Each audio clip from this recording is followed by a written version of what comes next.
भगवान ने उस समय में ये शब्द इस्तेमाल करे, ग्रामीण लोग गए वहां पे आप अनाड़ी लोग गए, अनरी हो, अनाड़ी लोग गए, अनर्थ सहित हो मतलब अनर्थकाई करने वाले लोग हैं। और यही तो हो रहा है ना आज, जो ये जो बलि कर्म से लेकर भिन्न भिन्न प्रकार के जो कर्मकांड, अंधश्रद्धा किसके द्वारा होते हैं? अतियों लोगों के द्वारा, कि पूजा के चक्कर में अति चले गए, या कोई संकल्प को लेके अति हो गए, या कोई शील को लेके व्रत बना दिया, शीलों से छोड़ के वो व्रत बन गए लोगों के।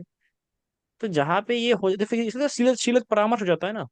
तो शीलत परामर्श तो कई अर्थ होते हैं, पर ये जहाँ पे अति पकड़ लेते हैं, छोड़ने के लिए तैयार नहीं रहते हैं, है ना, तो वहां पे ये उनका मूर्खों का मार्ग है, नाड़ियों का मार्ग है। अभी वो फिर वो शायद फिर वो सिर्फ इसी को लेके नहीं, विपश्यना वालों को भी, कई लोगों को वैसा होता है। अगर आप कई सारे विपश्य साधक को भी देखेंगे तो उनको लगता है कि विपश्यना ही मार्ग है, और बोलते हैं, विपश्यना ही करो, कुछ और मत करो। ठीक है। तो ऐसे हर कोई भिन्न भिन्न, जिसको जिस चीज में आनंद मिल रहा है, एक वैसा ही हो रहा है। क्या हो रहा है कि जिसको जिस चीज में आनंद मिल रहा है वो उसको सामने मान के, उसको आगे रख के वो पढ़ा रहा है हर कोई। आज आप किसी को भी देख लीजिए, चाहे वो हिंदू धर्म में हो, अगर कोई जैसे कि हम अच्छे अच्छे जो अगर स्कॉलर्स अगर आज फिलोसॉफी के बारे में ही बात करते हैं, तो जिसको जो अच्छा लग रहा है वो उसको पकड़ के बता रहा है कि बस यही एक चीज है, इसी से मुक्ति, इसी से मुक्ति। किसी एक चीज नहीं मिल सकती है आपको, और विशेष रूप से भगवान बुद्ध के शासन में। ऐसा कोई बोल रहा हूँ कि यही कर लो इससे तुम्हें मुक्ति होगी, नहीं नहीं। भले ही भगवान ने उत्तर निकाय में कुछ कुछ जगह पे कहा है कि भिक्षु तुम ये एक बात छोड़ दो, मैं तुम्हारे अनागामी होने की गारंटी देता हूँ। ये दो बातें छोड़ दो, मैं तुम्हारे स्वतःपति होने की गारंटी लेता हूँ। पर वो छोड़ने के लिए कितनी बातों का उसे अभ्यास करना पड़ता है। भगवान के शासन में एक हिस्से नहीं होता है कि भाई इसी से मुक्ति हो जाएंगे। उसी प्रकार से विपश्यना से, अगर आप विपश्यना कर रहे हैं बाकी चीजें नहीं कर रहे, मुक्ति नहीं हो सकती। आप शील पालन कर रहे हैं कि शील ही धर्म है, जैसे कई सारे लोग कहते हैं कि नैतिकता ही धर्म है ना। और वो नैतिकता को ही धर्म समझ के बैठेंगे तो नहीं हो सकता, फिर वर्ती में चले जाएंगे। है क्या नहीं, कि जैसे कई सारे विचारवंत हैं जो आज जो नैतिकता या फिर एग्नोस्टिक बुद्धिस्ट जो लोग होते हैं, वो लोग हमेशा बुद्धिज्म का जो सोशल ऑर्डर के रूप में देखते हैं, सामाजिक धर्म के रूप में देखते हैं, तो वो उनके लिए नैतिकता एक मोस्टली पिलर हो जाता है।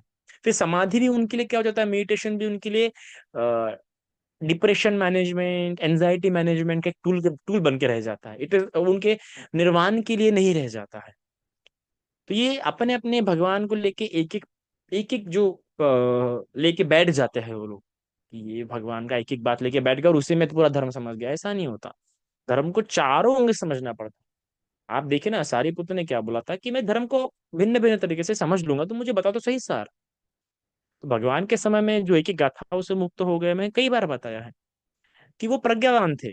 पर आप लोगों को क्या करना पड़ेगा, आप लोगों को धर्म को भिन्न भिन्न रूप से समझना है।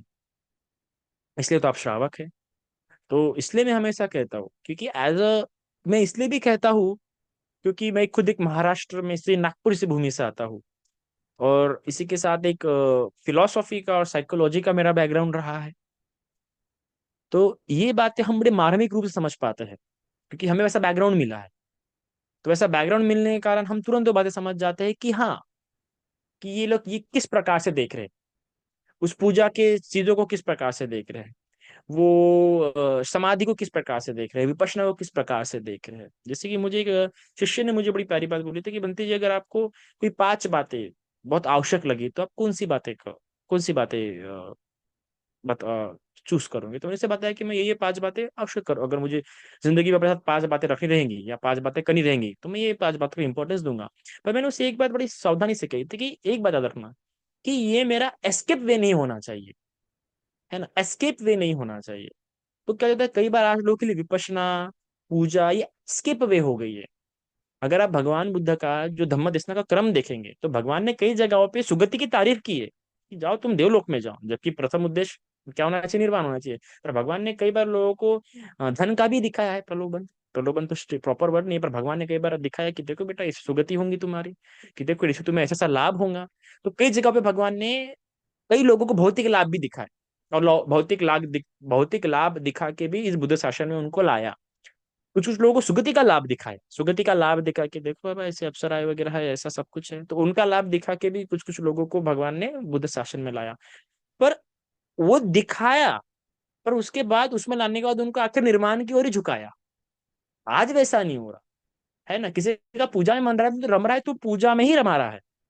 किसी का विपश्यना में मन रम रहा है तो विपश्यना में ही रम रहा है। जैसे कि, और ये जो भी मोस्ट ऑफ लोग जो पूजा की ओर आकर्षित होकर धर्म में आ रहे हैं, या पूजा करके उनको कुछ लाभ हो रहा है वो धर्म में आ रहे हैं, या फिर विपश्यना करके कुछ लाभ हो रहा है कुछ लोग धर्म में आ रहे हैं, जो मेंटल डिसऑर्डर्स है, जो भी उनको प्रॉब्लम्स आ रही है, या फिर इस प्रकार से जो कोई लाभ होके आ रहा है।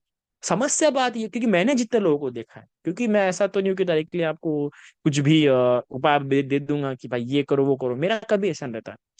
क्योंकि साइकोलॉजी का बैकग्राउंड होने के कारण से मैं कभी भी उसकी हिस्ट्री जानने की कोशिश करता हूँ कि प्रॉब्लम क्या है, क्या क्या स्टार्ट है। जैसे कि पिछली बार मैं आ रहा था, थे उपासिक नागपुर की गाड़ी में था, तो एक उपासिका ने अच्छा पूछी थी, एक विषय, एक उपासिका ने पूछी थी मुझसे फोन पे कि बनते मुझे ऐसा ऐसा दिखता है। तो मैंने उसमें डेप्थली गया उसके, कि बोलते हैं मुझे घर से हमेशा ऐसा कोई एक परछाई जाते आते हुए दिखता है, ऐसा वैसा वैसा। तो उससे और डिस्कशन किया, है ना।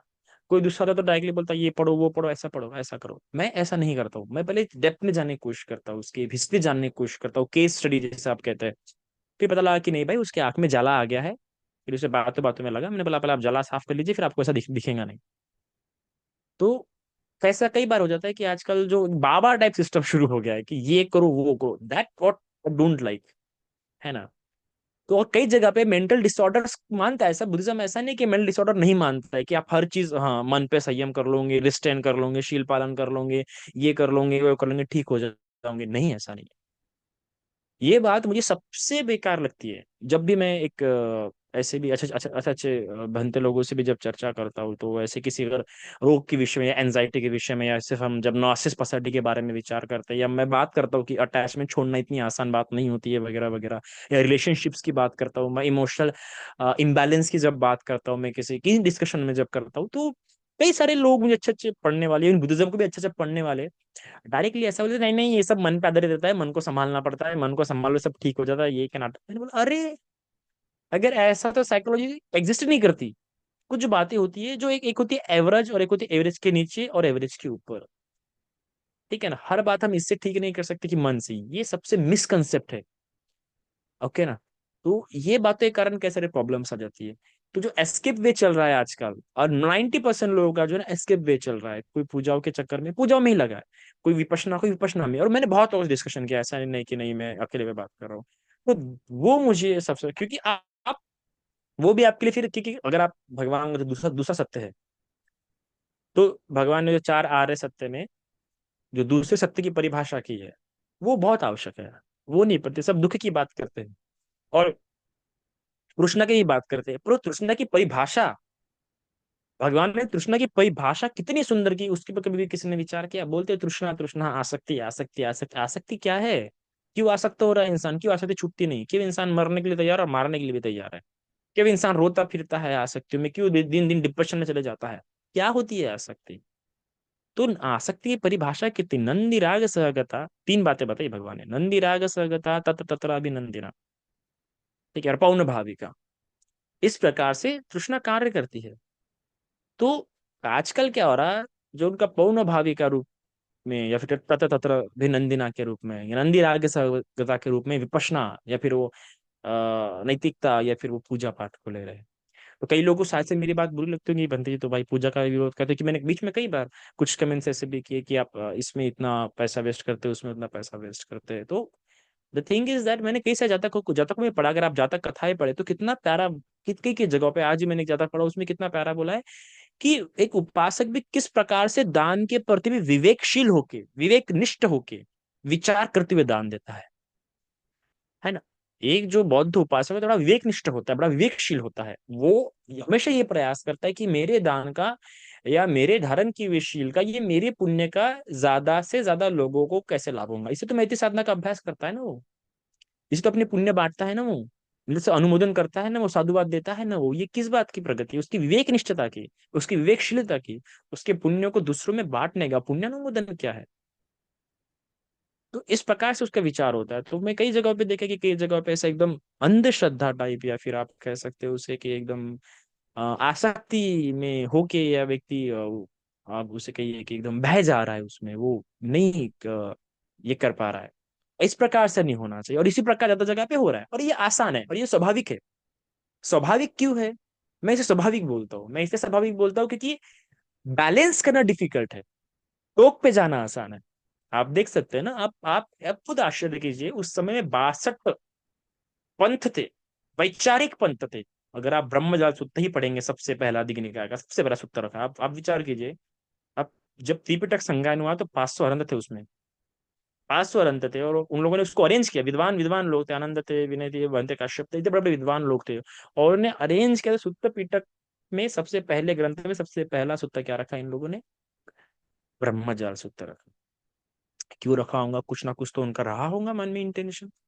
तो ब्रह्मजाल सूत्र आपको पढ़ने के लिए मिलता है, और ब्रह्मजाल सूत्र में भगवान कितना प्यारा कहते हैं कि देखो ये भी बड़ा प्यारा है, ये धर्म भी बड़ा प्यारा है, ये पंथ भी बड़ा प्यारा है, ये पंथ भी बड़ा सुंदर है, जानने में कठिन है, बना आसानी से जान नहीं सकता इंसान, पर मैंने जाना है इसको। हर पंथ की भगवान तारीफ कर रहे हैं और बताते कि हाँ अच्छा है, गुड। तो उस समय 62 पंथ थे, और 62 पंथों में से कोई भी मध्यम मार्ग नहीं सिखा रहा। किसी को भी आप मध्यम पट्टी बजा नहीं कह सकते। यानी टोक पे चले जाना, टोक के हिसाब से जीवन जीना, टोक के तरीके से विचार करना बहुत आसान है, और बैलेंस रखना बहुत कठिन है, बहुत ज्यादा कठिन है, क्योंकि हम खुद कई बार लगते कि अरे हम तो ज्यादा हो जा रहा है, ये तो ज्यादा टोक पे चले जा रहे हैं। कई लोगों को देखा है मैंने। अभी मैं बोध गया में भी था, हर साल बोध गया जाता हूँ, तो देखता हूँ वहाँ पे लोगों को, कई सारे लोग के। अभी थाईलैंड में भी हूँ, श्रीलंका में भी सुनने के लिए आता है, चर्चाएं सुनती है, अपने शिष्यों से सुनने के लिए मिलता है, बहुत सारी बातें सुनने के लिए, फिर हर जगह से, हर राष्ट्र से मुझे सुनने के लिए मिलता है, डिस्कशन करता हूँ। तो अब मैं जब स्टडीज करता हूँ, या जब मैं किसी चीज को जानने की कोशिश करता हूँ, तो मैं ऐसा ही नहीं, मैं उसको सबसे पहले कल्चर के स्वरूप में देखता हूँ। याद रखना, मैं जब भी अपने प्रवचनों में बात करता हूँ, तो आप देखिए मैंने हमेशा बताया है कि संस्कृति, कल्चर अलग होता है, विनय अलग होता है। And ठीक है, कई सारी बातें जो आज आप पुण्य के रूप में समझते हैं, कि जो आपको समझाया जाता है कि ये पुण्य है, ये करना महान पुण्य है, ये करना महान दान है। आपको पता होना चाहिए कि कई सारे पुण्य अगर आप देखेंगे तो अठकथाओं में से आए हैं। अगर आप त्रिपिटक मूल रूप से देखेंगे, तो आज ज्यादातर लोग जिसको बहुत बड़ा पुण्य समझ रहे हैं, वो तो ऑथेंटिक बुद्धिज्म की त्रिपिटक में मिलता ही नहीं, बहुत रेयरली मिलता है। और बुद्धिज्म के समय में जो महान पुण्य बता है, वो लोग ज्यादा नहीं करते, बहुत कम करते हैं। और अट्ठ कथाओं में ऐसा बोलना नहीं चाहिए, क्योंकि वो तो बड़े आचार्य हैं, हम उतने विद्वान नहीं, हम उतने बुद्धिजीवी नहीं है। तो क्योंकि अब जब हम स्टडीज कर रहे हैं, तो हमें बहुत अलग लगता है, तो इसलिए जब भी हम देखते हैं, तो हम सबसे पहले त्रिपिटक को आगे में रखते हैं और उससे कंपेयर करता है, क्योंकि हम ये चाहते हैं कि हमारे दिए हुए, हमारे धारण किए हुए शील, हमारे पाला, हमारे समाधि, हमारा पुण्य सब अच्छी प्रकार से हो, मध्यम मार्ग में रहे। बार बार ये जो मध्यम पट्टी पर जाए, कभी आराम से बैठो, यहाँ पे जितने भी श्रोतागण, जितने भी उपासक गण है, उन सभी को बोलो, और जरा मध्यम पट्टी पर जैसे फिर शब्द ही सोचो ना, ज्यादा नहीं, चलो आरस टाइम को थोड़ा रखते हैं, सिर्फ मध्यम ये शब्द को जरा विचार करो। और जब ये शब्द विचार करोगे ना, मुझे तो इतना आश्चर्य हुआ था, मैं जब समाधि के विषय में विचार किया, इस मज्जिम शब्द को लेके, जब मैंने शील के प्रति विचार किया, इस मज्जिम शब्द को लेके, जब मैंने इसको हर चीज को लेके विचार किया, तो अद्भुत लगा मुझे। तो मज्जिम शब्द ही सबसे मतलब मध्यम मार्ग, ये शब्द ही मुझे अद्भुत लगा। और सही में उस प्रकार से मध्यम तरीके से ले रहे हैं क्या हम? आज वैसे नहीं ले रहे हैं, बिल्कुल नहीं ले रहे हैं। तो ये होता है ना कि जो आपको पढ़ा रहा है, वो उसकी खुद की मेंटालिटी कैसी है, वो खुद धर्मों कैसे समझा है, वो उसके हिसाब से आपको धर्म समझाएगा। तो इसलिए मैं भी जब मैं नागपुर जब बौद्ध गया में था, तो आई वाज एक मुझे जन पूछ रहा था कि मुझे ऐसा ऐसा करना है, मुझे भंते बनना है, बोला मुझे भंते बनना है, बोले। मैंने बोला तुम्हें किस चीज के लिए भंते बनना है, पहले वो तो क्लियर करो। हमारे पास बड़ी वेरायटी है इंडिया में, है ना। अगर आपको समाधि के अभ्यास के लिए बनना है तो ठीक है, ये भंते काफी अच्छे हैं, है ना। आपको सुत्त के लिए अभ्यास बनना है तो ये भंते काफी अच्छे हैं। आपको ये बातें जाननी है तो ये भंते के पास जाइए आप। मैं कभी भी किसी भी भंते को फुल्ली प्रिफर नहीं करता, मतलब आपको अगर ये बात सीखनी है तो इन भंते के पास जाइए, वो बात सीखनी है तो इन भंते के पास जाइए। पिछली बार मेरा एक शिष्य था, तो वो एक भंते के प्रवचन सुनना शुरू किया, मैंने कहा बेटा अभी मत सुन इनके, अभी तेरा अंडरस्टैंडिंग होने का है, तू अगर अभी सुनेगा तेरा बड़ा ये हो जाएगा, एक लेवल होने के बाद तू उनको सुनना। और उसने नहीं सुना, फिर थोड़ा सुनना शुरू किया उसने, तो लगा अरे बंदी तो अलग ही बता रहे, मैंने बोला इसलिए मैंने कहा था कि मत सुनो। तो हर चीज का एक अलग अलग, कोई अभिधम्मा को आगे रख के सिखाता है, कोई विशुद्धि मत को आगे रख के सिखाता है, कोई विनय को आगे रख के सिखाता है, तो अलग अलग तरीके से सिखाया जाता है धर्म, है ना। और एक होता है सिखाना, एक होता है सीखना, और तीसरी बात होती है उतारना। ये तीनों बहुत अलग होते हैं, याद रखना, आपको ये बहुत इंपॉर्टेंट है। ये तीनों बातों में जमीन आसमान का फर्क है। एक सिखाने वाले का अपना नॉलेज होता है, ठीक है, उसने अपने तरीके से समझा होता है, जो सिखा रहा है आपको उस अपने तरीके से समझा हुआ है, उसका अपना अल्प ज्ञान है, उसका अपना अनुभव भी है, अभी उसका अनुभव के साथ भी वो रहेगा, ठीक है, वो भी, फिर वो सिखाने वाला भी अपने ज्ञान के हिसाब से समझ रहा है, अभी उसका अपना अल्प अनुभव है, अपना ये है, और जब वो उतारने पड़ेगा तो उसे उतारेंगे अलग तरीके से। तो याद रखना, समाज में जब कोई धर्म उतरता है तो समय समय पे वहां के जो नेतृत्व करने वाले धर्म गुरु होते हैं वो धर्म को बचाए रखने के लिए नए नए संस्कृति के रूप में नए नए कार्य को स्थापित करते जिससे कि धर्म बचा रह सके। एक होता है सामाजिक स्तर पे धर्म को बचा के रखना, और दूसरा होता है इंडिविजुअल ये धर्म को फॉलो करना। बुद्धिज्म जो है ये पर्सन ओरिएंटेड है, इंडिविजुअल ओरिएंटेड धर्म है, ठीक है, आपको व्यक्तिगत स्वरूप में चलना होता है, समाज के स्वरूप में नहीं चल सकते आप इसमें, है ना। तो और क्योंकि एक समाज में जब कोई धर्म सामाजिक धर्म हो जाता है तो फिर उसमें इकोनॉमी भी चलानी पड़ती है उनको, एक स्टेट पॉलिटिक्स भी हो जाती है, ठीक है, फिर एक आप उससे बोलिए एक एक पॉपुलेशन मतलब आंकड़ों की भी बात हो जाती है, तो कई सारी, तो उसमें धर्म उतारने के लिए बहुत सारे, अगर आप हिस्ट्री पढ़ेंगे मोस्ट ऑफ बुद्धिस्ट नेशंस की तो आपको पता चलेगा कि किस प्रकार से ये सारा काम करता है। तो कल्चर, इंस्टीट्यूशन और किनशिप और पावर मैनेजमेंट ये सब करने के लिए बहुत अलग अलग तरीके से करना पड़ता है, ठीक है। और याद रखिएगा, मैं हमेशा कहता आ रहा हूँ और आज भी वही करूंगा कि उपासक जो होता है वो बाहर का व्यक्ति है, भिक्षु जो होता है वो अंदर का व्यक्ति होता है, तो हमें पता होता है कि कैसे क्या सब चल रहा है। सो मैं इसलिए बोलता हूँ कि आप ये ये जो ना ये देख जो दिखता है वैसा कभी नहीं होता है, याद रखना। जैसे आपको दिख रहा है ऐसा नहीं होता है, संभाल रखने के लिए, लोगों को बांध रखने के लिए एज अ धर्म गुरु हमको पता है कि हमें किस प्रकार से काम करना पड़ता है, पर हम सिर्फ संभाल रखने के लिए ताकि आप जुड़े रहे, टूटे ना, इसलिए हम वो सब करते हैं। पर आप लोग उसी को धर्म समझ लेते हैं। सबसे बड़ी गलती जो एक उपासक वर्ग में होती है या किसी भी धर्म के भक्तगणों में, अगर कोई सबसे बड़ी गलती है तो हम धर्म को बचा के रखने के लिए उसका अस्तित्व टिके रहे इसलिए करते हैं, और वो लोग उसी को धर्म समझ बैठते हैं, जबकि वो सिर्फ नाव है, उसके द्वारा आपको जो जो धारण करना है वो सब करना है।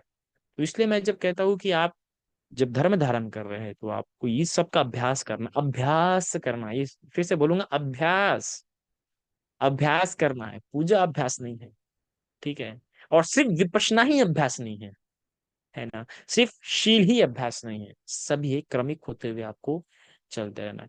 तो इसलिए मैं हमेशा विरोध नहीं कहा, मैंने कहा इसका लिमिट जानो, ठीक है ना, इसका आउटपुट देखो, आप ऐसा नहीं कि कर्म करता जा फल की आशा मत कर, बिल्कुल फल की आशा मत कर, पर आउटकम देखो, किससे बेनिफिट कितना हो सकता है, इससे अच्छा कितना हो सकता है, इससे परिवर्तन क्या हो सकता है ना।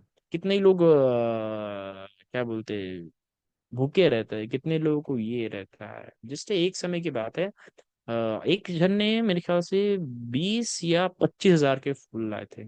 इट्स अ गुड थिंग, गलत बात नहीं है, बट द थिंग इज कि वो प्रोग्राम कितना है ना, कितने लोगों को और क्या देना है हमें, है ना, वो मैटर करता है। तो उसमें ठीक है, अगर आप यहाँ पे इतना खर्च कर रहे हैं तो उसको आप बैलेंस कैसे कर रहे हैं, उसमें मतलब आउटपुट कितना जा रहा है, लोग क्या सीख रहा है, क्या लोग और मोटिवेट हो रहे हैं कोई अच्छा काम करने के लिए। तो ये कई सारी बातें होती है। और अगर किसी नेशन में आप जाके देखिए उसके जो बाकी ऑडिट्स है, जो उसके जो बाकी चार्ट्स है, जैसे कि भूखमरी या फिर गरीबी या फिर कुपोषण या फिर डेथ रेट्स, सुसाइड रेट जैसे आप कैसा कह सकते हैं, सुसाइड रेट्स, फिर उसके बाद एजुकेशन लिटरेसी, फिर रूढ़िवादी परंपराएं, ये सारी बातें देखो, उस इम्पैक्ट कैसे रहा, आप लगता है कि हाँ ये तो सब कर रहे हैं, पर भाई उसका इम्पैक्ट क्या रहा है वहां उस देश पे या उस कंट्री पे या उस सोसाइटी पे या उस एरिया में, उसका इम्पैक्ट क्या रहा, कितना परिवर्तन आया, किस प्रकार से वो लोग संभले हुए हैं, किस प्रकार से झेले हुए हैं, है ना। अभी जिस प्रकार से अगर आप श्रीलंका की बिग बात अगर आप देखें तो श्रीलंका के आज जो टेम्पल्स है, Sri Lankan monasteries all over world में है, ऑल ओवर वर्ल्ड में श्रीलंकन मोनेस्ट्री, और श्रीलंकन जहां जहां श्रीलंकन पीपल, तो सबसे पहले श्रीलंकन पीपल कम्युनिटी में रहते हैं, दुनिया के किसी भी कोने में रहे वो लोग कम्युनिटी में रहेंगे, और कम्युनिटी में रहेंगे तो जब वो अपनी कम्युनिटी बैठती है तो सबसे पहले वो लोग एक टेम्पल बनाते हैं, टेम्पल खड़ा करके किसी एक भिक्षु को अपने देश से बुला के उसके तो सौंप देते हैं। हम वैसा करते हैं। अब बात ऐसी हो रही है कि श्रीलंका से में भी हम बड़े चूजी हो रहे हैं, हमको जो अच्छा लग रहा है वो ही अडॉप्ट कर रहे हैं, जो अडॉप्ट करना चाहिए वो अडॉप्ट नहीं कर रहे, उसी प्रकार थाईलैंड से भी हमको जो अच्छा लग रहा है वो अडॉप्ट कर रहे हैं। हम ये नहीं देख रहे कि वो प्रैक्टिस हम में किस प्रकार का डेवलपमेंट लाएंगे, तो उस प्रकार से नहीं, हम चूज होके कर रहे हैं। और वो चूज कैसा है, हमारी आसक्ति के कारण, हमारी इच्छा के कारण, हमारे जैसा हमें लाभ जैसा सुख मिलेगा। तो इसलिए जब मैं क्रिटिसिज्म करता हूँ किसी भी बात के, तो मैं एकदम हवे में नहीं करता हूँ। मेरा हमेशा कंस्ट्रक्टिव क्रिटिसिज्म रहता है। क्यों कंस्ट्रक्टिव क्रिटिसिज्म रहता है? क्योंकि I have a background of psychology and philosophy. मैं क्योंकि हम जब देखते हैं तो हम सोसाइटीज को भी देखते हैं, हम सोसाइटीज के बारे में भी पढ़ते हैं, सोसाइटी का इम्पैक्ट भी पढ़ते हैं। अगर मैं कभी अपने किसी भी फ्रेंड्स के साथ डिस्कशन करते रहता हूँ कि ये कंट्री काफी अच्छी है, वो कंट्री अच्छी है क्या है, तो सबसे पहले मैं उससे ये पूछता हूँ कि सुसाइड रेट क्या है उसका। ओके ना, सबसे पहले मेरा ये सवाल होता है उस कंट्री का सुसाइड रेट क्या है। फॉर एग्जाम्पल, आज आप कोरिया, आज देखिए, आज कोरियन बॉयज की अलग ही डिमांड है, आज कोरियन सीरीज की अलग डिमांड है, आज लोगों को कोरिया बहुत अच्छा लगता है ना।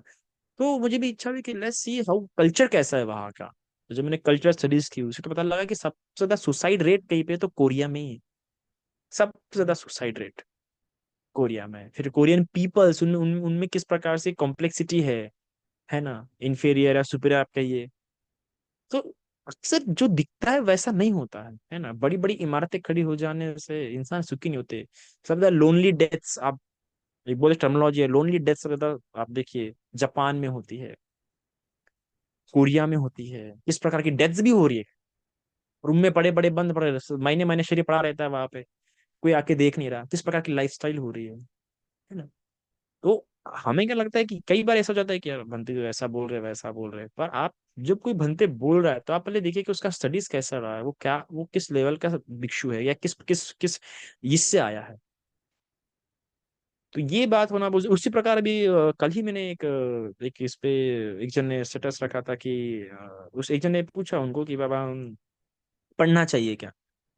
तो क्या क्या पढ़ना चाहिए बुद्धिज्म में, तो उसने जवाब दिया कि त्रिपिटक पढ़ना चाहिए, है ना, त्रिपिटक पढ़ना चाहिए, धर्म श्रवण करना चाहिए। काफी अच्छा उत्तर दिया था कि त्रिपिटक पढ़ना चाहिए, धर्म श्रवण करना चाहिए, समय समय पे चर्चा करनी चाहिए। फिर उन्हें बाद में और एक कमेंट में यहाँ पे लिखा था कि त्रिपिटक समाज थोड़ा सा हार्ड जाएगा, तो बेसिक अगर आपको पहले समझना है तो पहले पहले बेसिक लेना जरूरी है। तो उन्होंने कहा बुद्ध कौन है, ये किताब, दूसरी अपना मिलिंद प्रश्न, और तीसरी अपना विशुद्धि मग। सो मैं आई कमेंटेड ऑन इट। मैंने कहा अरे, मुझे नहीं लगता कि ये बेसिक नॉलेज, क्योंकि बहुत हार्ड है ये, इतना ही ये बेसिक के लिए बुक्स नहीं है। एक्चुअली बुद्ध कौन है तो one of the best book, Buddha कौन है बंदे ज्ञानंद जी की तो बहुत ही उत्तम बुक है, तो पढ़नी चाहिए। But I said it for the Milind प्रश्न और विशुद्धि मग। तो उन्होंने कहा, तो उस उपासक ने कमेंट किया, मुझे तो ठीक ही लगी। शॉक्ड। ठीक है, तो फिर मैंने बोला ओके, ठीक ही लगी। तो मैंने कहा आपको मैं फिर रिपीट किया, मैंने कहा मैं विशुद्धि मत के बारे में, फिर और प्रिसाइज हो गया, मैं बोला मैं विशुद्धि मत के बारे में बोल रहा हूँ। हाँ हाँ, मुझे तो अच्छी लगी, let me read the state, like पढ़ ही लेता हूँ मैं।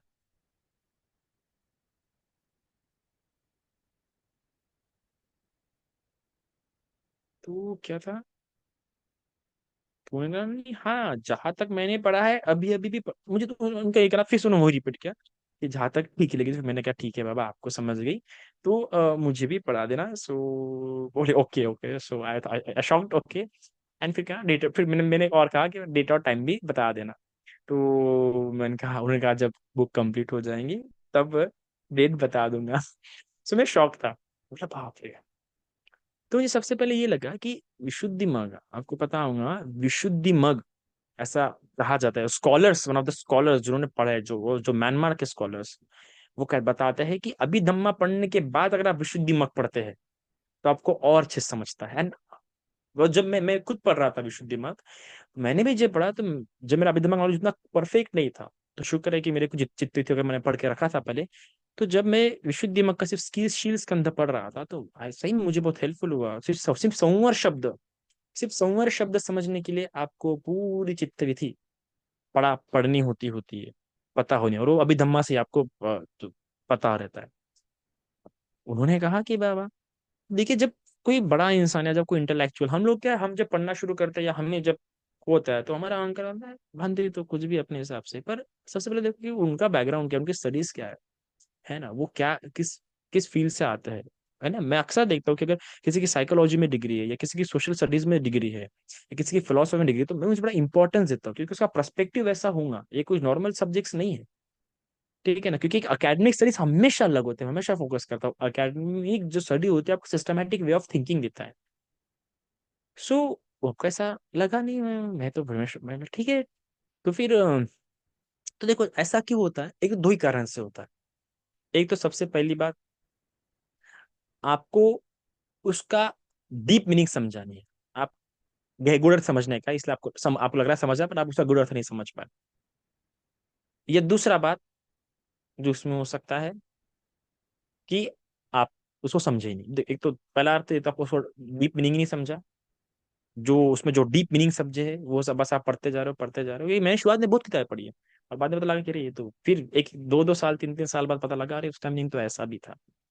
तो हमने हमेशा ये बात जाननी चाहिए कि सामने वाला इंसान जब बोल रहा है, या जो वक्ता है वो वक्ता अगर अच्छा है, उनका अच्छा पकड़ है, ऑफकोर्स उन्हें कुछ देखा होंगे, उन्हें कुछ बातें पता होंगी, उससे कारण से वो ऐसा बता रहे हैं। तो इसलिए मैं जब भी अगर किसी चीज पे टिप्पणी करता हूँ, तो सबसे पहले मैं खुद सोचता हूँ कि ये टिप्पणी सही है, किसी अपने आवेश में आके मैं टिप्पणी दे रहा हूँ, या ऐसे ही मुझे गलत लग गई इसलिए। पहले मैं खुद उस पर पॉन्डर करता हूँ कि ये बात ठीक है कि नहीं है ना।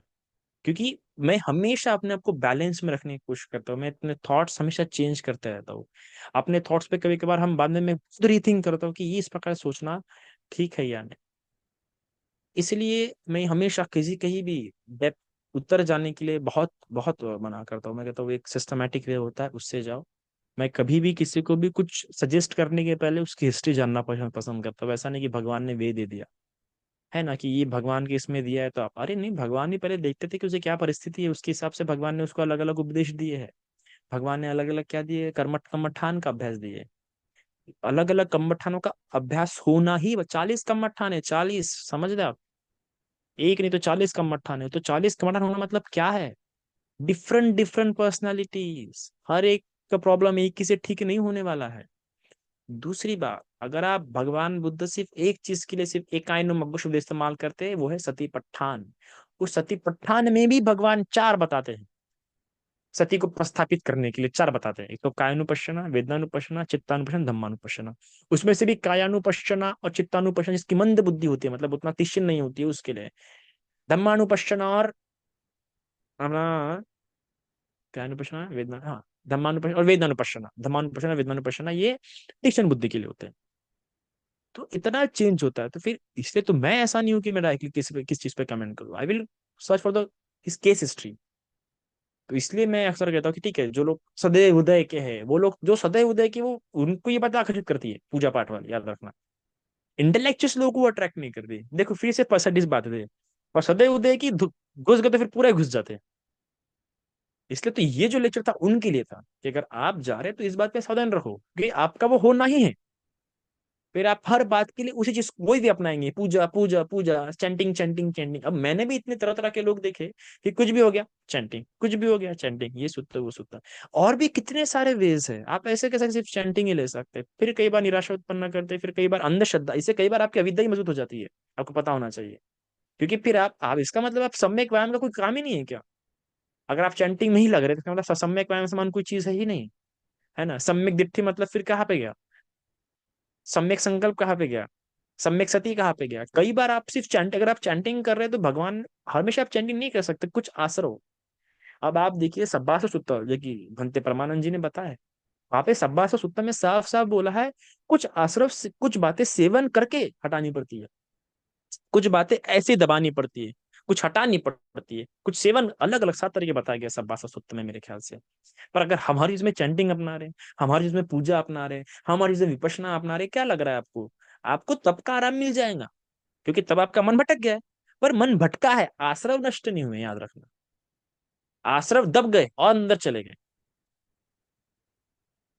तो इसलिए तो फिर कई कई कई सारे लोग बोलते हैं ना कि हमको जैसा लाभ होना चाहिए वैसा लाभ नहीं हो रहा। तो ये सारी प्रॉब्लम्स है, आप बस चले गए।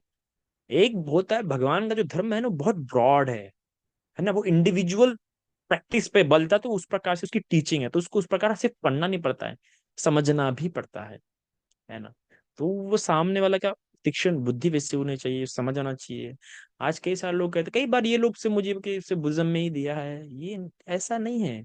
आपको बात समझने के लिए आपका भी वैसा नॉलेज होना चाहिए। सो दैट्स वाई अगर मैं किसी पे टिप्पणी करता हूँ तो मैं कंस्ट्रक्टिव करता हूँ, मैं ऐसे नहीं, अगर आपको नहीं समझ रहा हूँ, अगर आपको बात बुरी लग रही है तो आपका वो कर्तव्य बनता है कि आप मुझसे क्लियर करें। पर कई सारे लोग मैंने देखा है कि यार टिप्पणी करते कहीं और जाके बात करते, अरे भंते ऐसा बोल रहे थे, भंते जी इसका विरोध कर रहे हैं, भंते जी उसका विरोध कर रहे हैं। आपका क्या काम बनता है कि आप आके मुझे पूछे, आप भंते जी क्या बेस है इसका, किस बेस पर आप इसका विरोध कर रहे हैं। अभी जैसे कि भगवान के समय भी आप देखते हैं, भगवान के समय भगवान ने कहा था कि प्रेम के कारण ही शोक होता है, प्रेम के कारण ही क्या होता है, भय होता है। तो ये बात उस समय पर नगर में फैल गई, पूरे नगर में ये बात फैल गई। और फिर उस समय अपने प्रसन्नजीत बुद्ध को मानते नहीं थे, और उनकी पत्नी मल्लिका मानती थी भगवान बुद्ध को बहुत। तो जब खाने की टेबल पे लोग बैठे थे तो ये अपनी पत्नी को टॉन्ट मारते हुए कहता है कि देखो, तुम्हारे भगवान बुद्ध बोल रहे हैं कि प्रेम के कारण ही दुख है, प्रेम के कारण शोक है, प्रेम के कारण भय है, तो फिर देखो तुम्हारा और मेरा क्या, फिर टॉन्ट मारते गए थे। तो कितना प्यारा काम करते आप देखो। मल्लिका कुछ नहीं बोलती उस समय, वो अपने एक नौकर को भेजती कि जाओ जरा सही पता के लगा क्या कि बुद्ध ने ऐसा ही बोला है क्या, और बोला है। देखिए कितना प्यारा बोला होगा, तो विस्तार से स्पष्टीकरण पूछ के आओ।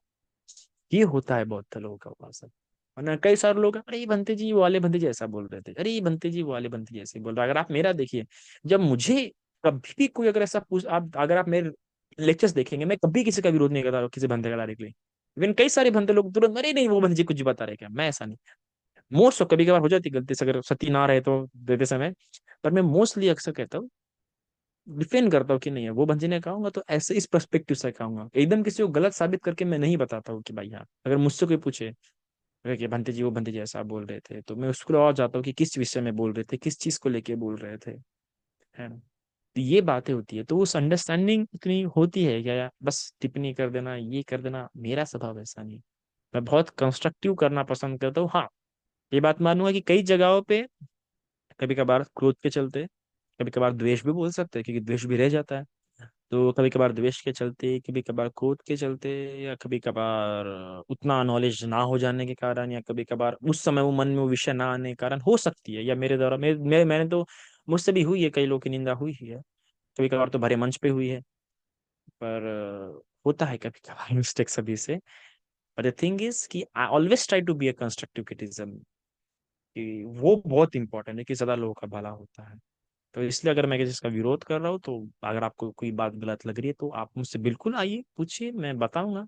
क्योंकि बहुत सारे प्रॉब्लम्स फेस कर रहे हैं, मैं आज मैं कई सारी यूथ को देख रहा हूँ, कई सारी आवाम को देख रहा हूँ, कई सारी जनता को देख रहा हूँ किस प्रकार से प्रॉब्लम फेस कर रहे हैं। तो इसीलिए मुझे लगता है कि कई सारे प्रॉब्लम तो नॉर्मली भी ठीक होते हैं, कई सारे प्रॉब्लम नॉर्मली ठीक नहीं हो सकते, उनको अलग तरह का ट्रीटमेंट लगता है, अलग तरह का काउंसलिंग लगता है। तो हर वक्त पर अगर मैंने उनको धर्म का या कर्मकांड का या पूजा पाठ का अगर नुक्सा बता दिया, और उससे अगर वो ठीक हो गए, और कुछ समय बाद अगर मैंने उनको सही तरीके से मार्ग पे नहीं लाया, तो उनके धर्म वो हो जाएगा। जैसे आज कई सारे, इवन मैं कई सारी चर्चाओं में भी देखता, कई सारे लोग अभी इंद्र की भी उपासना शुरू कर दिया बुद्धिज्म में तक। इंद्र की भी आराधना, या भिन्न भिन्न यक्षों की भी आराधना। मैं देखा है ये इस फैक्ट कि हाँ इसको भी श्रेष्ठ मान लगे, उसको भी श्रेष्ठ मान लगे। तो आप जो है ना अपनी शरण को कमजोर कर रहे हैं, कि ये करो ऐसा भी करो वैसा भी करो, या फिर इसको याद करो या वो करो। तो ये आपकी शरण कमजोर हो रही है, याद रखना। या स्पेशली अगर आप अपने दुखों के लिए, हाँ किसी को बहुत दुख, बहुत प्रॉब्लम है, उसका स्वाभाविक है, ठीक है। पर अगर आपके लाइफ में कोई भी प्रॉब्लम्स आ रही है, और आप कोई भी दूसरे नुस्खे दूसरे नुस्खे क्या बोलते हैं, नुस्ख अपना रहे हैं, तो दैट्स अ रॉन्ग थिंग। एक आपने शिवली की माता का उदाहरण लेना चाहिए, कि जब 7-8 साल उसको हुआ, तो उसने इस अपेक्षा से भगवान की तरफ उपहार नहीं भेजे कि भगवान के आशीर्वाद से मैं ठीक हो जाऊं। उसने बस ये बोली कि प्राण जाएंगे तो जाएंगे, पर भगवान को दान देके जाऊं। ये एक होता है, जीवन को लेके आसक्ति नहीं, जीवन को लेके मोह नहीं। अगर आप अपने जीवन के दुख दूर करना चाहते हैं, और भी ये दान करके ये करके वो करे, तो क्या हो, कोई अर्थ नहीं हो जब। तो ये आपको समझना है बुद्धिज्म में। आपको आपको इंटेलेक्चुअली स्ट्रांग बनना है बुद्धिज्म में। आपको ऐसा नहीं कि मतलब इधर भटक रहे उधर भटक, ये करके देखूंगी वो करके देखूंगी। ये तो सबसे पहले आपको आपके शीलों पे विश्वास होनी चाहिए, धारण किए हुए पालन किए हुए। पर जो इंसान चैंटिंग में या जो इंसान पूजा पाठ में लग गया है, क्या आप उससे अपेक्षा कर सकते हैं कि उस व्यक्ति को शीलों पे विश्वास रहेगा पूर्ण रूप से अपने? उसको लगता है कि उसको लगेगा कि मेरे शीलों द्वारा मेरा फायदा होगा, नहीं हो सकता। क्योंकि जब उसका मन चैंटिंग की ओर है, उसका मन पूजा की ओर पूरा हो चुका है, उसे जब विश्वास हो गया, उसको उसी में आनंद आ रहा है, कि वो डेफिनेटली उसकी हैबिट बन जाएंगी, उसकी सबकॉन्शियस जो प्रोसेस है वैसी बन जाएंगी कि वो उधर ही पहले भागेंगे, उधर ही भागेंगे। कोई भी पीड़ा आई, ये सूत्र उठा के पढ़ लो। अरे हर पीड़ा के लिए आप सूत्र नहीं इस्तेमाल कर सकते। कुछ पीड़ा को आपको देखना पड़ेगा, कुछ पीड़ा को आपको सहना ही पड़ेगा। अगर आप अपनी पीड़ा कम होने के लिए कोई सूत्र इस्तेमाल कर रहे, कोई सूत्र तो आप दुख का सत्य कहाँ पे गया? दुख सत्य नहीं जान रहे आप, अनित्य सत्य नहीं जान रहे, अनात्म सत्य नहीं जान रहे आप। एक होती है असहनीय पीड़ा और एक होती है पीड़ा जिसे देखना ही पड़ता है। एक होता है दुख। आप अगर दुख ही की परिभाषाएं देखेंगे तो आपको पता होनी चाहिए, दुख दोर्मनस उपायास परिदेव, अलग अलग शब्द इस्तेमाल किए। पीड़ा है, पर हर एक पीड़ा के लिए इतने सारे, कभी सोचने की कोशिश की कि क्या शब्द है, क्यों इतने सारे शब्द इसमें? दुख तो दुख भाई, दुख तो दुख, इतनी क्या जरूरत इतना डिफाइन करने की? एक तो सब दुख को डिफाइन किया भगवान ने, 8 प्रकार के दुख बता दिए। फिर पढ़े समुत्पाद में तो वही बोल दिया, दुख दोरमनस उपायास वगैरह वगैरह, कितने सारे शब्द बोले हैं। क्यों? हर एक पीड़ा अलग तरह की होती है, उसे उसी तरीके से टैकल करना होता है।